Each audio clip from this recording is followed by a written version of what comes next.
매일 아침 꼭 챙겨야 할 뉴스 딱 3개만 골라서 깊게 들여다봅니다. 뉴스 3개 시간인데요. 오마이뉴스의 곽우신 기자 모셨습니다. 어서 오세요. 네, 안녕하세요. 그리고 박지훈 변호사 모셨습니다. 어서 오세요. 안녕하십니까. 네, 유튜브로 이성님이 30만 구독을 축하합니다라고 이렇게 메시지를 보내주셨습니다. 저희 유튜브 구독자가 어제 30만을 돌파를 했습니다. 다른 방송에 비해서 참 뒤늦게 시작을 했는데 그래도 1년 만에 30만 돌파를 했습니다. 이게 다 두 분의 덕입니다. 아닙니다. 제가 라디오 이제 진행한 왜 이렇게 화들짝 놀라면서 저녁에 했었는데 그때만 해도 몇천 명이었거든요. 상당히 안 늘었었는데 우리 김종배 진행자께서 무슨 말씀이세요? 네. 역시 시사계 조직 클루니께서 아침을 담당해 주시니까 눈치가 빨라. 네, 아무튼 뒤늦게 시작한 유튜브지만 열심히 달리고 있습니다. 우리 애청자 여러분들도 유튜브로 저희와 함께해 주시기 부탁드리겠습니다. 유튜브에 들어가셔서 김종배 시선집중 검색하시면 바로 뜨니까요. 구독과 좋아요 버튼 눌러주시고요. 저희와 함께해 주시기 부탁드리겠습니다. 자, 첫 번째 뉴스 가보죠. 네, 국민건강보험공단이 사랑제일교회 관련해서 코로나 확진자 1,035명에게 55억 원 규모의 구상권을 청구한다고 밝혔는데요. 이 건보공단은 구상권 청구를 위한 소송 전담팀까지 꾸리고 방역당국과 지방자치단체 등의 협조를 토대로 이 법률 위반 사실관계를 확인 작업 중이라고 합니다. 네. 그래서 각 사례별로 법률 검토를 한 뒤에 이 손해액을 산정해서 부당이득금 환수 혹은 구상금 청구를 진행할 계획이라는 설명입니다. 이 교회 지금 그 재개발 구역에 들어가 있어서 보상금까지 조합 쪽에서 제시한 돈이 딱 이 정도 규모 아니었었나요? 그러니까 정확히 액수는 좀 기억이 나진 않지만 아무튼 55억이면 이거 어마어마한 돈 아닌가요? 네, 그러니까 지금 이 산출된 근거를 보게 되면요. 지난 1월부터 7월까지 코로나19 확진자 평균 진료비가 632만 5천 원이었다고 합니다. 이 중에서 건보공단의 부담금이 534만 원인데 이를 기준으로 이 확진자 총 1,035명에게 해서 진료비 예상 총액이 65억 원, 그중 건보공단의 부담 진료비가 55억 원으로 계산이 된 겁니다. 네, 그래요. 자, 근데 법적 근거는 있는 거죠? 근거는 있죠. 근거는 사실은 감염병 예방법에도 있고 네. 더 중요한 거는 국민건강보험법입니다. 국민건강 관련해서 특히 공단이 진료비를 부담했는데 그 진료비의 원인이 제3자였던 고의나 과실 있는 행동에 의해서 기인한 것이다. 네. 이렇게 됐을 때 구상권을 행사할 수 있도록 돼 있습니다. 그래서 그 법적 근거에 따라서 행사를 하는데 이제 문제가 있죠. 정말 100% 인정됐을 때 이제 이런 겁니다. 청구를 했을 때 인과관계 같은 걸 따져야 돼요. 정말 사랑제일교회에서 잘못했던 부분하고 또 이런 어떤 비용 발생 부분하고 연관성을 입증을 해야지만이 되는데 지난 메르스 때 보면 다 이렇게 청구했을 다 되는 경우는 없고요. 일부 정도 인정이 되는 경우가 많습니다. 아마 그 정도 인정될 것으로 보입니다. 근데 지금 구상권 청구하겠다고 나오는 게 건보공단은 말 그대로 치료비에 대한 구상권 그런 네. 거죠. 네. 그다음에 이제 뭐 지자체나 이런 데서 이제 뭐 구상권 청구다 이런 이야기가 있기 때문에 이제 다시 또 그러니까 그 추가가 될 가능성이 있다라고 하는 거죠. 지자체도 또 할 수가 있습니다. 그러니까요. 아무튼 그 이 사랑제일교회 철거 비용으로 서울시 쪽에서 한 80억 정도 된다고 하네요. 네. 근데 이제 그 교회 쪽에서는 500억 넘게 달라고 이러고 있다. 맞아요. 아마 금액이 이 정도 되는 것 같은데. 맞습니다. 예. 어제 이 철거 관련해 가지고도 사랑제일교회 관련 이제 교인들이 이 조합원들에게 뭐 폭언이라든가 뭐 욕설 문자를 보냈다든가 이런 보도가 또 나오기도 뭐 했거든요. 방길 조심해라 뭐 이런 식으로. 네, 네. 그런 식으로 협박하는 식으로요. 아, 예. 내 이웃을 사랑해야 되는 거 아닌가요? 교회인데요. 그러게요. 그러니까 지금 이 사용이 되지 않고 있을 지금 이제 철거를 해야 된다라고 조합원들이 나서게 되면서 좀 그거를 막기 위해서 약간 순교를 나름 감행하시는 분들이 있을 것 같습니다. 순교를 감행하시려고 하는 분들이 왜 남한테 방길 조심하라는 그런 문자를 왜 보낸 거지? 그래도 이해가 되지 않습니다. 아무튼 근데 지금 건보공단만 아니라 지금 경기도도 그러니까 구상권 청구 검토한다 이런 얘기야. 네, 그렇습니다. 이재명 경기도지사가 이미 경고한 바가 있었는데요. 이 사랑제일교회와 광복절 집회 참가자 중에서 코로나 진단 검사를 받지 않는 이들에게 법적 대응에 나서겠다라고 한 겁니다. 경기도도 진단검사 법률지원단을 구성하고 이번 달 중에 1차 고발에 나서기로 했는데요. 지금 이 행정명령 시한이 지났는데 광화문 집회 관련자 13,334명 중에 네. 미검사자가 2,055명이라고 합니다. 특히 사랑제일교회 관련 진단검사 대상인 1,350명 중 166명도 연락을 받지 않거나 검사를 거부 중이라고 합니다. 그래서 경기도가 이 명단을 확보해서 방역비용 구상권 청구 대상자 선정 검토에 들어갈 예정이라고 합니다. 좀 전에 말한 것처럼 다른 차원이에요. 국민건강보험공단에서 하는 거는 진료비에 대해서 그렇죠. 청구하는 거고요. 요거는 방역 비용입니다. 그러니까요. 방역에 방해를 했거나 방역에 고의적으로 잘못했을 때 그 경우 지금 청구하는 경우이기 때문에 경기도 말고 서울의 성북구의 사랑제일교회도 다시 또 서울시에서 청구가 그렇죠. 가능합니다. 그다음에 개인에게도 다 교정가를 가능합니다. 청구할 수 있나요? 다 가능합니다. 그러니까 정광훈 목사에게도 교정가를 청구할 가능합니다. 수 있는 예. 그래서 이제 사실은 이제 가능하다고 해서 그 권리를 청구하는 거는 지자체나 국가의 어떤 면은 권리고 자유거든요. 근데 앞으로 이제 이런 일이 계속 반복되고 있기 때문에 그걸 막기 위해서 아마 기계적으로 청구를 해야 될 것 같아요. 그 금액이 이제 얼마가 인용되냐에 따라서 뭐 그 상관없이 이미 대구시 같은 경우는 신천지를 상대로 1,000억대를 했습니다. 그렇죠. 이미 예. 냈죠. 예, 냈고요. 예. 그것도 마찬가지예요. 지금 방역에 대한 방해했던 거에 대해서 지자체가 교회를 상대로 지금 청구한 것이거든요. 네. 그래서 지금 정부나 지자체의 방침을 보면 좀 기계적으로 그냥 해야 될 것 같아요. 그래야지 내가 만약 방역을 좀 방해하거나 잘못하면 엄청난 손해를 볼 수 있다. 그렇죠. 또 이제 재판 상당히 오래 걸리거든요. 하는 이제 그 선례를 만들어내면 네, 그것이 이제 이후에 이제 또 만에 하나라도 이제 발생하는 제2, 제3의 사태에 하나의 맞습니다. 어떤 준거가 된다. 뭐 이런 이야기로 연결될 수 있는 거겠죠. 알겠습니다. 자, 두 번째 뉴스로 넘어가죠. 네, 조은희 서초구청장이 서울시 구청장 협의회에 공시가격 9억 원 이하 1가구 1주택에 한해 재산세를 감면하자고 안건을 올려 제안했는데요. 구청장 협의회에서는 이를 받아들이지 않으면서 부결이 되었습니다. 네. 서초구는 이 재산세 감면을 단독으로 추진하겠다라고 나선 상태입니다. 그래요. 저희도 이때 인터뷰를 한 번 한 적이 있었는데요. 네. 좀 다시 한번 정리를 해보죠. 이제 재산세 인하 카드를 들고 나온 이유 좀 다시 한번 정리해 주신다면. 네, 그러니까 이제 조은희 구청장은 코로나19 이 위기 상황을 강조하고 있는데요. 이제 시선 집중에 나왔을 때는 지방세법 11조의 근거를 들어서 자치단체장이 조례로 재산세를 50% 범위 내에 감경할 수 있는 부분에 대해서 이야기를 했었습니다. 네네. 그러면서 이 지금 매년 6월 1일 기준으로 집을 보유한 사람은 7월과 9월에 절반씩 나눠서 재산세를 내게 되어 있는데 재난 상황이니까 이 지원책의 일환으로 공시가격 9억 원 이하 1가구 1주택에 한해서 재산세 세율을 50%로 내리자라는 이야기였습니다. 네. 그러면서 이게 약 그 인하할 경우에 총액이 약 1,673억 원 정도로 그 추산이 되고 구별 평균 금액이 67억 원이라고 하는데요. 1차 재난지원금 지급할 때에 자치구에서 10%를 부담을 했었는데 이 평균 금액이 64억 원이니까 비슷한 규모다. 그러니까 이 재난지원금 차원에서 할 만하다라는 게 조은희 구청장의 주장입니다. 아무튼 구청장 협의회에서 부결이 된 거면 네. 그 이제 구체적으로 표수 이런 거 혹시 안 나왔습니까? 그러니까 24명의 구청장 중에 아무도 응하지 않았다고 하는데요. 21개 구는 사전에 이제 부동의를 밝혔고 3개 구는 의견을 유보했다라고 합니다. 찬성은 이제 조은희 구청장 본인 네. 혼자였고. 네, 그렇습니다. 이게 서울시 구청장 중에 아무래도 이 조은희 구청장이 혼자서 유일한 통합당 소속이고 네. 나머지 구청장들이 민주당 소속이기 때문에 기본적으로 이 재산세에 대한 입장이 간극이 좀 크지 않았나 이렇게 생각이 되고요.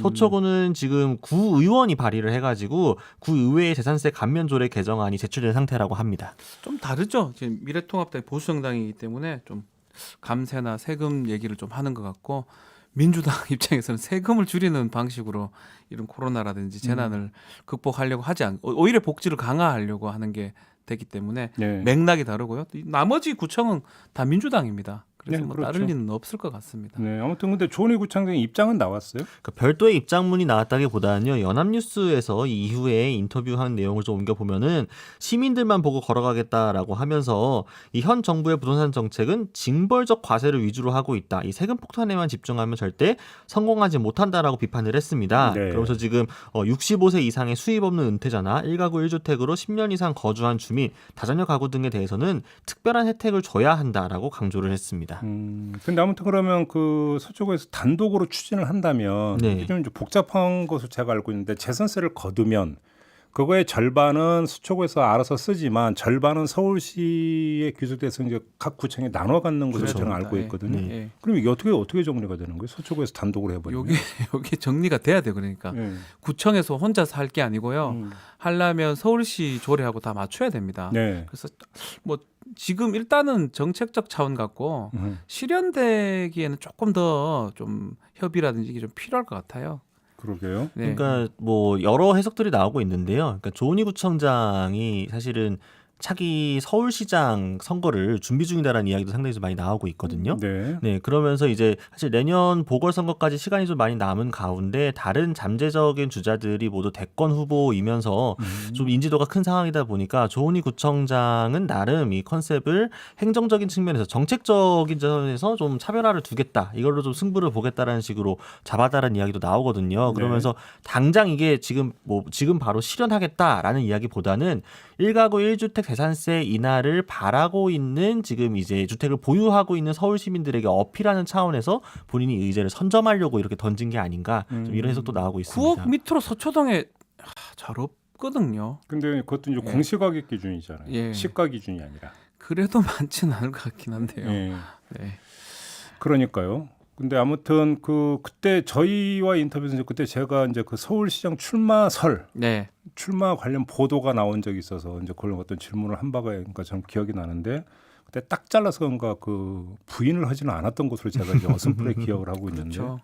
아무튼 이렇게 되면 논란이 커지면 커질수록 조은희 좋죠. 구청장 입장에서 뭐 나쁠 건 없네. 그리고 지금 이제 미래통합당이죠. 곧 바뀔 것 아직은요? 같은데 네. 미래통합당에서 눈에 띄는 서울시장 후보는 아직 없고요. 별로요. 네. 뭐 조금 있다고 하긴 하지만 거기에다가 지금 각 기자 지적을 했지만 미래통합당에서 정책적으로 이렇게 얘기하는 경우가 별로 없었어요. 그러니까 정부의 정책을 반대하는 경우가 많았는데 그런 의미에서 이게 계속 얘기가 나오면 나올수록 조은희 청장한테는 뭐 안 좋을 건 하나도 없을 것 같아요. 물론 뭐 이제 조은희 구청장 한 명이 지금 이제 한번평에 오르는 건 아니기 때문에 아니겠지만, 예, 네. 이제 바로 이제 포커싱을 그쪽으로 해서 이야기할 수 있는 부분은 아니겠지만 네. 뭐 지금 여러 가능성이 다 열렸기 때문에 이제 좀 이야기를 하는 거라고 그렇게 이해를 해주시기를 바라고요. 네, 어쨌든 부동산 이슈가 중심이 될 건 확실하기 때문에 네, 아무튼 이제 그 세무 나오면 머리가 좀 복잡해지는데 이게 이제 절반은 다른 구청으로 가야 되는 그러니까 건데 쉽지 이렇게 않아요. 돼버리면 어떻게 되느냐. 안 될 것 같습니다. 여기 좀 교통 정리가 어떻게 네. 되는지를 좀 정리를 해볼 필요가 특히나 있습니다. 이런 경우는 이제 부자인 구들에서 좀 많이 걷어가지고 다른 구들에게 좀 지원해주는 그 있기 때문에 사실 구별 그런 게 지방세가 구청이 있고 시청이 다 있기 때문에 그러니까 아까 서울시와 맞아떨어져야 돼요. 박준 변호사가 말씀하신 대로 이게 이제 서초구에서 단독으로 그러니까 감면하려고 하더라도 서울시 돼요. 조례를 개정을 해야 된다고 안 됩니다. 하네요. 그래서 쉽지 않습니다. 그러니까 서울시 조례를 개정을 해야 된다고 하는데 또 서울시 의원들의 다수가 민주당입니다.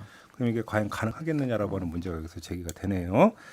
알겠습니다. 자, 마지막 뉴스로 넘어가죠. 네, 신영현 민주당 의원이 말한 이 남북 보건의료 교류 협력 증진법이 뒤늦게 논란입니다. 이 국회 의안정보 시스템에 등록되어 있는 이 법안을 보게 되면은 신 의원이 지난달 2일에 대표 발의한 법인데 정부는 남한 또는 북한의 보건의료 분야 지원이 필요한 재난이 발생할 경우 공동 대응 및 보건의료 인력, 의료 장비, 의약품 등의 긴급 지원이 이루어질 수 있도록 노력해야 한다라고 규정한 부분이 문제가 된 겁니다. 이 재난 상황에서 우리나라 의사들을 북측에 강제로 차출해서 보내는 거 아니냐 지금 이런 지적이 나온 겁니다. 그러니까 이게 지금 근데 그러니까 문구만 놓고 보면 노력해야 한다. 그러니까 네. 강제 네. 규정이 아니잖아요. 네, 그렇죠. 강제 규정이 아닌데 왜 이게 이제 그러면 의료진을 차출을 해서 부로 강제로 보내는 거 아니냐. 이런 이야기까지 지금 나온 게 이게 지금 그 신영 의원이 발의한 법안만이 아니라 또 하나 네. 그러니까 황운하 의원이 발의한 법안이 있어요. 재난관리법. 여기서 보면 어떤 재난에 대비해서 이제 관리하는 어떤 자원으로 인적 자원을 포함을 시키는 것으로 지금 개정을 했기 때문에 그렇죠. 이 두 가지 법안이 플러스가 돼버리면 이럴 수 있는 거 아니냐. 그렇죠. 이런 어떤 가정법에 따라서 이제 나온 얘기들. 맞습니다. 정의 규정이나 이런 거하고 지금 신영 의원이 발의했던 법안하고 두 개 합쳤을 때 그런 결과나 그런 어떤 내용이 생길 수가 있거든요. 그런데 그러니까요. 하나하나 따로 떼놓고 보면 이렇게 되지는 않습니다.